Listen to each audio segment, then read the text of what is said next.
Hello, I'm Barry Daniel, and this is the podcast of the Middle Way Society.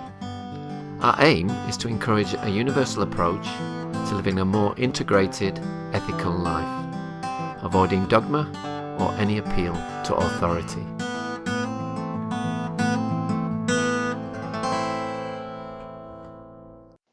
My guest today is Glyn Blackett, who is a mind-body health coach from York in the UK. He specialises in stress management skills training, in particular with the use of biofeedback in conjunction with the practice of mindfulness. He is the author of the book Mind-Body Intelligence, How to Manage Your Mind Using Biofeedback and Mindfulness, and this will be the topic of our discussion today. Hello Glyn, welcome to the Middle Way Society podcast. Hi Barry, thanks for having me. It's a pleasure to be here. Okay, well, could you begin, Glyn, by telling us a little bit about yourself and, how you got involved in this field of work? Okay, so let me start by saying a little bit about what I do right now, which is I work with clients who have generally some form of stress-related problems. So I help with stress and anxiety especially. How did I get into that? Well, I suppose the key thing I'm doing is this biofeedback. That's what sort of differentiates me. And the story of my involvement with biofeedback goes probably right back to my university days, which is well over 20 years ago now. So at that time, that was the time when I first came across meditation. Yeah. So I read a book about meditation and Buddhism and was very much attracted by the idea of this, let's call it enlightenment, without going too far into it. So I learned to meditate, cut a long story short, and quite quickly realized that I was really not very good at it, in the sense that I struggled to concentrate. I was distracted for a large majority of the time. Yeah. And moreover, the longer it went on, as the years went by, I seemed to get worse. Perhaps because my sort of expectations and my interest sort of waned. I think what I found was that I wasn't really enjoying it. Yeah. It became a bit of a chore, and I kept with it out of sheer doggedness, but I wasn't benefiting and I wasn't even enjoying it.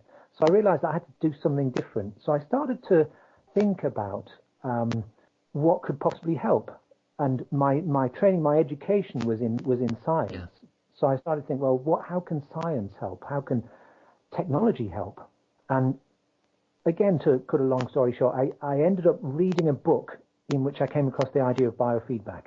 And I thought, this is exactly what I'm looking for. It just sounded like the real deal. Not only that, but from there I started to acquire my first biofeedback devices, and I learned how to work with it. And I just got more and more into it. And then I started to think, well, I'm so into this that I could make a career of it. Because at that time, I didn't really have a vocation, and I was looking for something to sort of give my life to, and it became biofeedback. Yeah. And has it been a good move? It certainly has. It's helped my meditation practice. I consistently, even now, I still use biofeedback in my personal meditation practice, more or less on a daily basis. And I still find that if I don't use it, I still predominantly am distracted. My mind is thinking about, it's planning what I'm going to do later on. My mind is just scattered. Yeah. But with biofeedback, at least I'm engaging. It's not that it suddenly becomes easy, but at least I'm kind of there most of the time, and I'm engaging. And moreover, I find meditation now gratifying. I enjoy doing the practice because I'm more effective. Yeah. I'm more effective in accessing the sort of states of mind that I want to access, which is, the reason that I'm doing the meditation. Yeah. And I don't think you're alone there as well. I think this resonates a lot with my own experience with meditation. I do feel the benefits of it, but sometimes I feel, I've been meditating for about 5 years, and although I find it helpful, and I'm often in a better mind state at the end of the meditation practice than at the beginning, I can't honestly say in the 5 years' time whether I'm less distracted in a particular session on average than I was 5 years ago. And so I'm very intrigued by this idea of biofeedback. But you actually entitle your book, the main title is Mind-Body Intelligence. So maybe we should just start with that. What do you mean by that? What is mind-body intelligence? Okay, well, I'll just explain that with reference to what I do with biofeedback. So I'm working with problems like stress and anxiety. And my view of those problems is that they're very much mind-body phenomena, which is to say that they're not just in the mind, they're not just in the thinking, but they're also, if you like, there's a physiology of anxiety, of stress. Yeah. Yeah. And not only that, but there's a physiology of the positive counterparts, like calm, relaxed, focused, emotionally positive. There's a different physiology for those positive states. Yeah. So my strategy for working as a therapist and coach is to teach people to guide their own physiology from the more negative forms, from the physiology of anxiety and stress towards this different physiology that supports positivity. Yeah. So mind-body intelligence is a phrase that I use to mean the skill of being able to make that transition, to be able to guide your own physiology, from a negative and unproductive state towards something that just works better and makes it easier to access the sort of states of mind that you want to access. Okay, and so when you say guiding, are you talking about having better self-control to an extent, or regulation? Yes, in a way, yes. I think it is about self-control. I think that's a good way of putting it. I think it's a certain kind of self-control. It's perhaps not self-control in the sense of willpower, or perhaps what people might normally understand by self-control. But it's more like the self-control of, if I can give an example of, let's say, a tennis player who's playing tennis and playing tennis well, and he's in control. He's in control of his game, and he's performing pretty well. Yeah. Now you could say that that's a kind of self-control. He's in control of his body and mind as well. But I think with that example again, it's not just a willpower thing. There's something of a sense that the tennis player just lets their body do it for them. Yeah, I think the term's in the zone in tennis, isn't it? Yeah, they do use that kind of phrase, being in the zone, or another sort of equivalent phrase is being in a state of flow. Okay, so what would you say are the main challenges to self-control, Glyn? Well, I think, again, referring to the kind of problems that I work with, stress and anxiety, I see the main problems as inappropriate efforts to control, if you like. I mean, anxiety, stress, we all experience it. They're not, well, they are problems. They're not diseases. And it's not like you can ever get to a point where you're never going to experience anxiety. So everybody is going to have some anxiety in life. Yeah. But if your attitude towards anxiety is that it's bad for you, it's harmful, or stress generally, if you think that you've got to avoid it at all costs because it's going to impair your health and your performance, yeah, then it's going to work against you. It's actually going to make things worse. Yeah. So this brings to mind arguably the difference between repression and suppression. It's certainly my experience. If I try to repress things, then it will reappear, or something else will reappear in another form. Whereas in life in general, suppression is we're constantly suppressing things. Like, for example, you might be given a talk, you might need to go to the toilet. In order to perform that talk, you somehow manage, in a very embodied way, to repress that need to go to the loo, if you see what I mean. Whereas repression seems more this quicksand effect you're talking about. To what extent would you agree with that? Yeah, I think that's right. I think suppression can work. I mean, it essentially means just pushing things out of your mind. Yeah. I think it can work as long as the thing that you're pushing out doesn't have an awful lot of emotional charge behind it. Because what you've got to bear in mind is that you've got a fairly limited kind of fuel supply or energy supply for doing suppression. If you have to keep on doing it, the mind will get fatigued and your suppression will break down. Sure. Yeah. And not only that, but if there's an emotional force behind the thing that you're trying to push away, yeah, it's just going to keep coming back, and it's just going to keep coming back with more energy and perhaps in other ways. So yes, the quicksand trap is a metaphor for any kind of situation where you're trying to suppress or get rid of something. You're trying hard, but it's not working, and it's even making things worse. So in quicksand, you struggle and you go down. If you don't struggle, you just basically float. So quicksand in the mind is when you're just trying to push something out of your mind, and it's coming back all the more strongly. Yeah. Okay. Yeah? So would you say with things like anxiety, anger, craving, concentration issues, and depression, the quicksand effect is very much in play here? Yes, I think it is. These are things that are problems in the mind. They're all kind of mental experiences, mental and emotional experiences, and naturally we don't want to experience. We would rather not experience them. Yeah, so we sort of push them away. They tend to come back all the more strongly. And then going back to this idea of control, and you gave the analogy of the tennis player. Could you just go into a bit more detail what flow is? You mentioned the notion of flow. Right. Yeah. Flow. So flow is a kind of experience where you just become deeply absorbed in it. Like, for example, a tennis player who's right in the zone, or an artist doing a picture, or a musician playing some music. And the experience is one of absorption. You get so into it, whatever it is that you're doing, that you sort of forget yourself. Yeah. You forget that you're doing it. So you lose the sense of what you might call self-consciousness. It's also characterized by a feeling of effortlessness. So you're there and you're doing this thing, and it's taking up all of your awareness, all of your attention, and it becomes easy. So you don't have any sense that you're trying hard. Okay. And you're just flowing. And this is the state of mind or state of body mind that we should be aspiring to. Well, yeah, I think so. I think that the thing about it, it's very enjoyable, or at least what happens is that we look back and we think, oh yes, I enjoyed that. Yeah.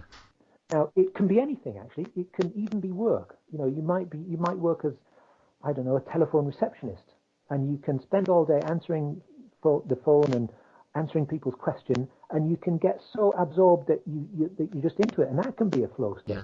So it doesn't have to be, earth-shatteringly pleasurable. In fact, it doesn't even have to be pleasurable at all.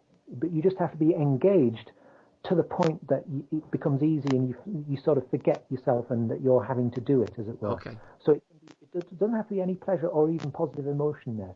But being in flow and regularly accessing flow it's an important component of general well-being. Yeah, but do we also have to be careful sometimes of not seeing the bigger, idealizing or not seeing the bigger picture in flow states too? I'm thinking, for example, a parent may be upstairs in their studio creating a great piece of art while their kids are downstairs and they're not getting fed, they're not getting their evening meal. I personally can get in that sort of mindset sometimes. I'm very good at flowing, but I sometimes neglect other responsibilities like doing the dishes and things like that.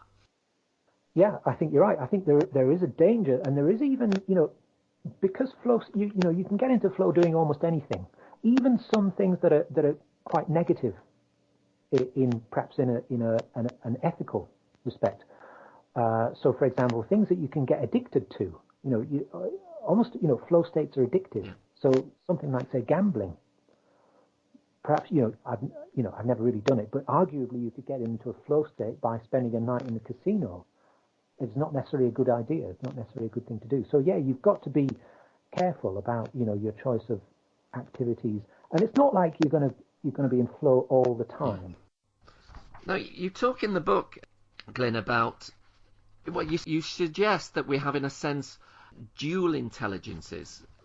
Okay, yeah. In the book, I have a model of two kinds of intelligence. By intelligence, I mean a way of understanding and knowing about things, but also of doing things. So I make this kind of split, and I say that one intelligence, I call it the thinking intelligence, which is a lot to do with willpower and thinking and problem solving, and also the conscious mind. And the other one is, I call it body intelligence. So the idea is that the body has its own way of knowing and doing. So if we talk about, say, food, for example, the thinking mind might know that sugar's bad for you and vegetables are good for you, things like that. But the body knows when you're hungry, and it knows when you've just eaten enough that it's time to stop eating. So the basic idea is that the body does some things much better than the thinking mind. And moreover, we can get into trouble. For example, the quicksand trap that I mentioned. The quicksand we can see is when one part of you, or this thinking intelligence, is trying to do something that is best left to the other, the body intelligence. So, for example, we talked about playing tennis earlier on. Sometimes when things aren't going very well in tennis, you can sort of try too hard. And the thinking mind is going, come on, get your footwork right, or make sure your grip is right. And if you sort of over-focus on those things, you can turn it all to pot, because it's really the body that knows how to play tennis. And getting into the zone for tennis is like getting the body to do it. So it's in terms of the model, the dual intelligence model, it's how does the thinking mind sort of let go and at the same time access the resourcefulness of the body intelligence without using willpower. And that's the challenge of working with stress and anxiety as well, because emotions are very much in that category. They're very, very much connected to body intelligence. They're something that, anxiety, for example, it happens in the body, or at least in part in the body. So you've got to work with the body. But how do you get the body to relax? Well, the body already knows how to relax, but it's not necessarily going to relax by willpower. So how do you access that resourcefulness at the level of the body? That's the challenge. Okay. And what do you understand by the term integration in relation to all this? What are its key features? Okay, integration. Well, perhaps I can explain it a bit better by talking about what's not integration, what the state of unintegration is. So it's when different parts of the mind are sort of pulling in different directions, and especially at different times. So an example of disintegration, if you like, might be, let's say that you want to give up smoking, So you decide you're not, from tomorrow I'm not going to smoke anymore, or perhaps another example might be that from tomorrow I'm going to meditate every day, every morning, and then when tomorrow comes, you feel differently, You wake up in the morning, the alarm goes off, and you think, oh, to hell with that, I can't be bothered getting out of bed to meditate, or you think, oh, I just want that cigarette. So your resolution from before is gone. So it's like, you could put that in terms of there's one part of you that wants to meditate or wants to stop smoking, and another part of you that wants to carry on as normal. And they're kind of disconnected. They're not integrated. Okay, Glyn, so what's the core of your approach then to help people train the mind? Okay, well, if I can take it back to the idea of the mind-body connection, which is that there's a problem physiology and a solution physiology. And the strategy overall is to teach people these skills, what I call mind-body skills or mind-body intelligence, which is guiding the physiological state from the negative state to the positive state. And the one key tool that I use to help people learn these skills is biofeedback. So biofeedback is a tool that facilitates learning. Yeah. It's not a treatment or anything like that. It doesn't do anything to you, but it's a tool for learning. So in biofeedback, you measure aspects of physiology that in some sense correlate with the sort of states that we're talking about, both the problem states like anxiety and the solution states like calm, focus, positivity. So to give a simple example that everyone can understand, muscle tension. So muscle tension, firstly, it's something that can be measured. Secondly, it's useful to measure it because, well, the idea is that when you're stressed or when you're anxious, you'll tighten up. Yeah. And especially when you have what I call resistance, is internal resistance, which is this attitude of not wanting to experience something. Like when you go to the dentist and you see the big needle coming in, it's about to go into your jaw. It's natural that you tighten up, almost as though you could brace yourself because you know it's going to be a little bit painful. Now we do that quite naturally. We don't have to think about it. It's almost an instinct.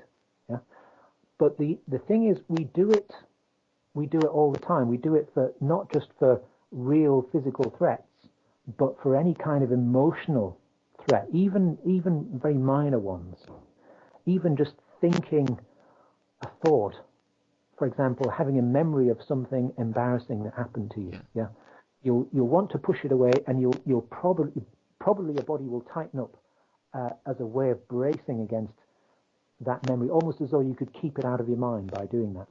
Yeah, so you can measure muscle tension, and you can feed it back. One thing about muscle tension that makes it useful for biofeedback is that a lot of the changes are happening outside of awareness. I often say it's a bit like the fridge in the kitchen. You can be sitting in the kitchen, you think it's all quiet, and then the fridge switches off. Yeah. And then you know it was there all along. Yeah. So muscle tension can be a little bit like that. It can be there without you realizing it. Sure.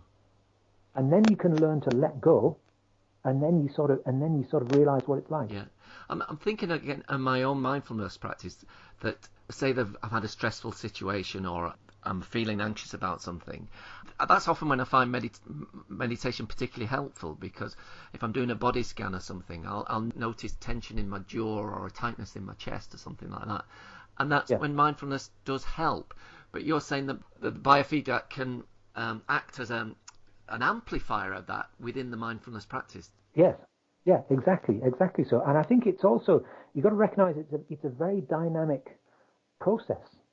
So you might be doing your mindfulness practice, might be all going very well, you might be right in the zone, so to speak, and then a little distraction comes along and you start thinking about an argument that you had last week. Yeah. And it might not be a big deal, but chances are it's going to manifest in your physiology. For example, you might tighten up, because you're getting a little bit angry. Yeah, you're recreating the emotional experience. And if you happen to be measuring muscle tension at that point, you can detect it, or the device can detect the change, maybe even before you do. So when you're practicing mindfulness, the hard part is noticing when you've gone off.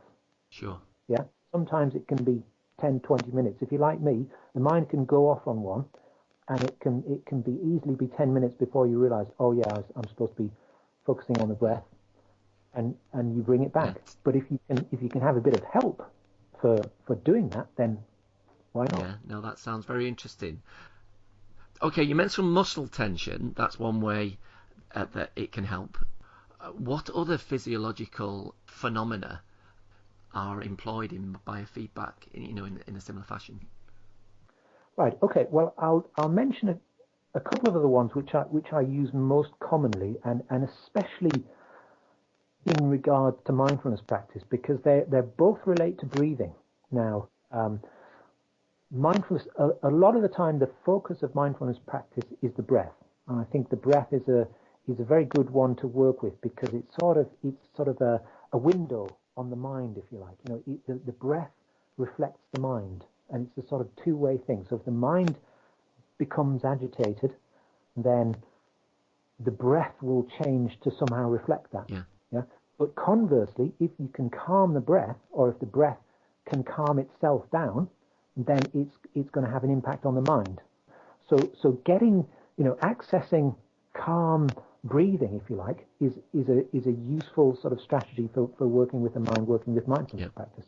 So what can you measure in the breath? I'm going to mention two parameters which are both very relevant. The first one is to do with the purpose of breathing is to bring oxygen into the body and into the cells that need it, and especially the brain cells. And at the same time, it's to remove carbon dioxide, which is essentially a waste product. Now, the breath can become dysregulated. I think a lot of people probably take breathing for granted, but it's quite commonly is dysregulated to some degree. And the most common form is overbreathing. A lot of people are overbreathing habitually. I think it ties in with stress. I think that stress leads us to sort of go into a state of sort of shallower breathing, but faster breathing, but overall increased ventilation.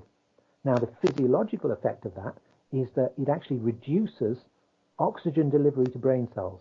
That's the nub of it. The key thing is that you reduce, paradoxically, by overbreathing, you reduce oxygen delivery to brain cells.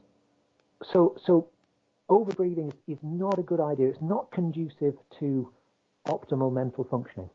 So, for example, you wouldn't really want to overbreathe in mindfulness practice, or that's my view of it anyway. Yeah. So you can measure overbreathing, yeah, and the way to do it is by measuring carbon dioxide. Carbon dioxide is the key thing. So you can measure carbon dioxide in the out breath, in the exhaled air, and we know from research that the exhaled carbon dioxide correlates to the level of carbon dioxide that's in the blood, and that's the key thing physiologically. Although carbon dioxide is a waste product, you want a good level in the blood, because too little is what causes the problems. It causes the blood supply to the brain to actually reduce. Yeah? So you want plenty of carbon dioxide in the blood so that the blood can deliver the oxygen to the brain cells. Okay. Yeah? So yeah, you can measure carbon dioxide with a device called a capnometer, and it's the best way to detect overbreathing. And conversely, the opposite of overbreathing, which is, well, let's just call it gentle breathing. It can be slow breathing, but more than anything, gentle. And by doing that, you're learning to maximize oxygen delivery to the brain, and therefore you're going to feel more present, more in control, if you like. Yeah. More like you're driving the bus rather than the bus is driving you. Okay, I've got that. And you mentioned another one as well, Glyn. Yeah, that's right. The second one also relates to breathing, although perhaps a little bit more indirectly. It's called heart rate variability. So it's a measurement of heart rate, but you're not so much interested in the heart rate itself as the pattern of change in the heart rate. And there's a particular physiological effect called heart rate coherence, where the heart starts to change in sync with the breath, which is to say that it starts to speed up when you breathe in, and it slows down again when you breathe out.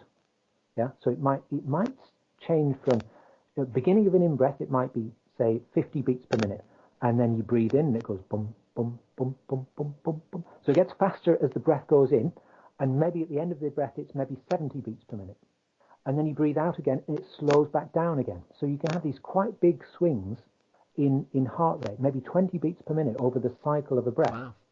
That's when you're in coherence, which is usually maximized in a particular state of breathing. So most of the time it's not going to be changing like that, because a typical sort of average breathing rate is too fast for that to happen. So this thing is called heart rate coherence, or at least sometimes it's called heart rate coherence. It's maximal at a particular rate of breathing, which is a slow rate of breathing, around about 6 breaths per minute, which is 1 breath every 10 seconds. So this state of heart rate coherence, it's known to have physiological benefits. For example, it's activating something called the parasympathetic nervous system, which is a branch of the automatic nervous system that's responsible for calming us down. So the parasympathetic nervous system calms down the body. At the same time, it can also activate let's call it the executive part of the mind. Yeah, so it can clarify your state of focus and awareness. So it's mind alert and body calm and gentle, which is so useful. It's what we want. Yeah. Yeah.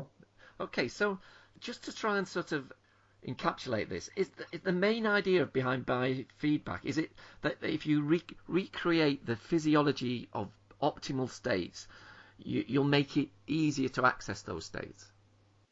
Yeah, I think that's right. Yeah, I think that the connection is sort of loose and two-way. So it doesn't. So if you, for example, if you're in a state of heart rate coherence, and if you're breathing optimally in the sense that you're not over-breathing, then you've got the physiological basis for calm, concentrated states of mind, which is not to say that you necessarily will be concentrated, because your mind can still get distracted, even in that state. But in general, it's going to be easier to maintain your calm focus. Yeah, and this connection with mindfulness practice, we've touched on this. Could you maybe expand that a bit more, that how they work together in conjunction and how it benefits mindfulness practice?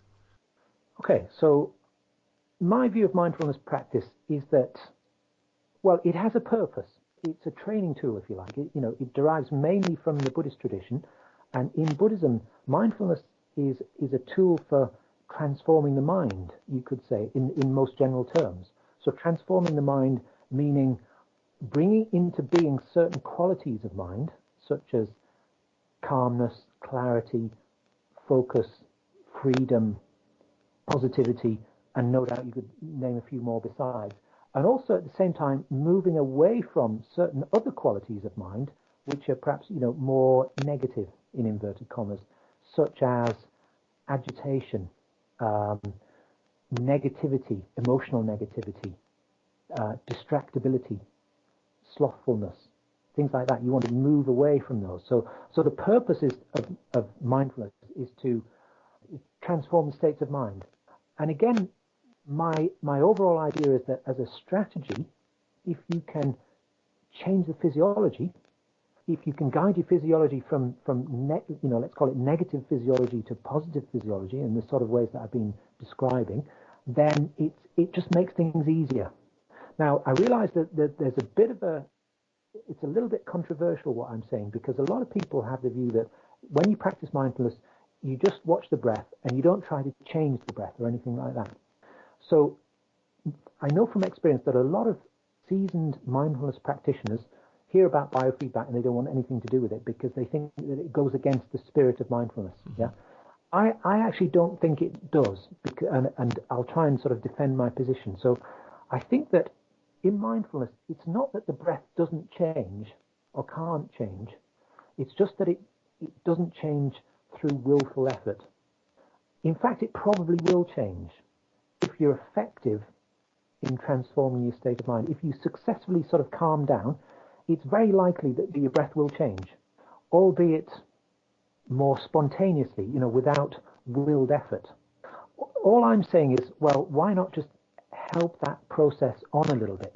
Again, I'm not advocating using willpower to kind of force the physiology into a different state, but these mind-body skills that I'm talking about, they're more of the nature of allowing it to happen. Yeah. Yeah, allowing the body to do it for you. And I think it helps if you know something kind of intellectually, if you like, what states of physiology will help, so that you can just give a little bit of guidance in helping, just allowing your body to access those states. Yeah, no, that makes sense to me, actually, Glyn. And practically, how do you actually combine this machinery in a meditation sitting? How do you do it so that it helps you, but it's not intrusive? Right. Yes, exactly. It's a good point that you raised there. You don't want it to be intrusive. If you're practicing mindfulness of breathing, you want your focus to be internal on your breath, not on some computer screen or some device. So you want the feedback to be non-intrusive, just as you say. Yeah. So there are ways that you can set it up to do that. So, for example, one of the things I do a lot in my own practice is use a form of audio feedback called threshold-based feedback. Now, first thing to say is the feedback is audio, so I get a sound that tells me about the state of physiology, rather than having to watch a graph. So that means I can do the practice with eyes closed. The idea of threshold-based feedback is that the feedback only comes in when some sort of threshold is crossed. So let me explain it with reference to the muscle tension, which we were talking about before. So let's say you get distracted and you get rather agitated because you're thinking about the row that you had last week. Yeah. So at that point, your physiology, your muscles tighten up. Yeah. And that tightening can be detected by the device, and the muscle tension, the level of muscle tension that it's measuring, can rise up above some threshold that you've set at the beginning of the practice. And when that happens, the software can just feed that back to you, for example, by ringing a bell. It can be as simple as that. And a nice meditative Buddhist sounding gong, for example. Yeah, something like that, rather than say, it brings to mind the Zen metaphor of the Zen master who whacks you on the back of the head with a stick. It can be a bit more gentle than that, but essentially it's the same principle. It's just a little bit of help in guiding your focus. Yeah, brilliant. Okay, I'm just thinking of some other practical questions that people might ask. is it how easy is it to get hold of the equipment, and to what degree do you need guidance with it? Right. Okay. So there are various different biofeedback devices available. The most easy to come by is the heart rate variability biofeedback. So you can get quite a few cheap devices that measure heart rate, for example, by clipping it onto the earlobe or onto a finger, and they can feed back HRV, heart rate variability. So you can access this heart rate coherence. And most of them as well, they'll also give you some form of audio feedback. So, for example, the best known HRV device is a device that comes from a group called the HeartMath Institute, they're mainly responsible for the popularity of HRV biofeedback. And they've got a device, it's called M-Wave, and you can get two versions. You can get a standalone version, or you can get a version that connects to a computer like a laptop or something like that, and you can run it through software. So they're of the order of 100, 200 pounds at most, something like that. And you can get cheaper sort of competitors to that device. Other parameters are harder to come by. So the capnometry one that I mentioned, I use it a lot not in my personal meditation practice, because admittedly, the thing about capnometry is once you've learned to do it, then you can do it, and you don't actually need the biofeedback. But I do use capnometry to measure overbreathing in my professional practice with clients who are anxious and stressed, because they are overbreathers. And I do have devices available to rent out. So I rent out capnometers to take home. They are more expensive. And when you personally are having a meditation session, do you just tend to use one parameter, or do you have two or three? Do you ever use them in combination with each other? I tend to use them one at a time. Again, this is in my own practice. I tend to use them one at a time, but I do sort of switch between them. So, for example, I might use muscle tension for a couple of weeks, and then I might switch and go to heart rate variability. Yeah. So I tend to use one at a time, just for simplicity. I think it's reasonable to use more than one. Yeah. But I also think once you've got a certain amount of experience with it, then you don't need to. Yeah. I think also it's quite pragmatic to keep your meditation or mindfulness practice fresh as well. Sometimes I'll do a body scan one day, and then another. I have certain general patterns. I generally tend to focus on the breath, but I might do something. I might focus on sounds one day or something, and I find that helpful. So that seems to tie in with that as well. Yes, I think so. Yeah. So, for example, when I'm using HRV biofeedback in my meditation practice, I do very much focus on the breath. But if I'm using muscle tension biofeedback, then I generally make it a much more general body awareness, depending on where I'm measuring the muscle tension from. So one of the things that I commonly do is measure muscle tension from the forehead, which picks up any tension in the head. So if your jaw is tight or if your eyes are tight, then it will pick that up. Yeah. Yeah. So that often can become quite a useful place to focus, because head tension, and especially facial tension, does reflect the mental process and thinking process. If you're getting into a sort of distraction whereby you're running an inner dialogue about something, so if you're talking to yourself, then it will typically manifest as muscle tension that you can measure in the face, and you can measure that and detect it and pick it up and have it sort of warn you that that's going on. So yeah, it does. The type of practice that you're doing, fits with different biofeedback parameters. Right. Okay, and then there's biofeedback, and then there's also neurofeedback. What's the difference there? Okay, neurofeedback is just a form of biofeedback. So biofeedback is the more general term. In neurofeedback, what you're doing is you're measuring activity that comes directly from the brain, as opposed to biofeedback. The other forms of biofeedback, sometimes called peripheral biofeedback, where you're measuring something else like heart rate, which is of course controlled by the brain or influenced by the brain, but it's not directly the brain. So typically with neurofeedback, you're measuring EEG or brain waves. And this is becoming more and more popular. There are even consumer neurofeedback devices that you can get that are based on measuring EEG, that are even quite simple to use. And yeah, although I wouldn't say that I use them myself, certainly other people are out there using them in the context of meditation practice. So there's definitely an overlap. Okay then, Glyn, what's your understanding of the middle way, and how might that relate to what we've been talking about today? Okay, well, the first idea that comes to my mind is balance. So I think this is very, very much a key thing. If we talk about, say, going back to mindfulness practice, mindfulness is a way of applying the mind. I think there's this, I think with mindfulness, it's quite easy to kind of misinterpret the instructions sometimes. So with mindfulness, very much the idea is that, or the traditional teaching is that don't be too bothered if you get distracted. It's almost like it doesn't really matter if you get distracted, as long as you keep coming back to the focus again and again. Yeah. But I think you can sort of take that too far. I think you can lose sight of the fact that mindfulness has a purpose. Yeah.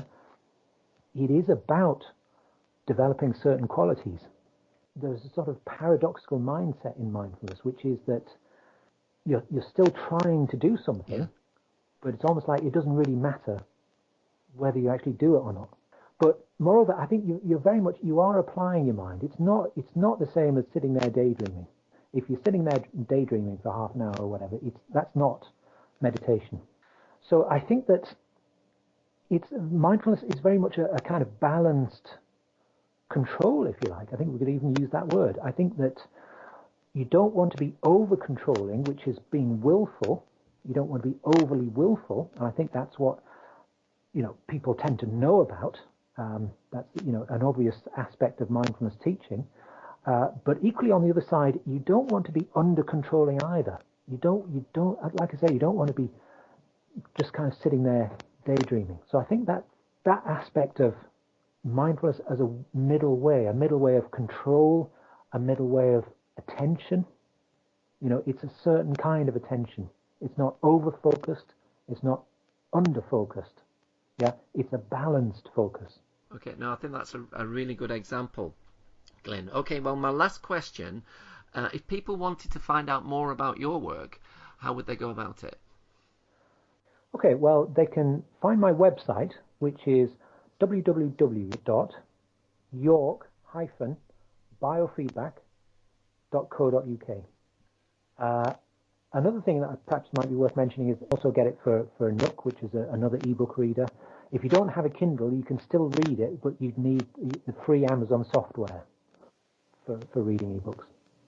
Okay, that's great. Well, thank you very much for talking to me today, Glyn. I've certainly got a lot better idea of what biofeedback is about now, and hopefully I imagine our listeners will have too.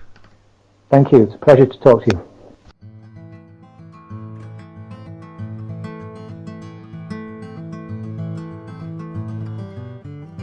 You can find out more about Middle Way philosophy at www.middlewaysociety.org.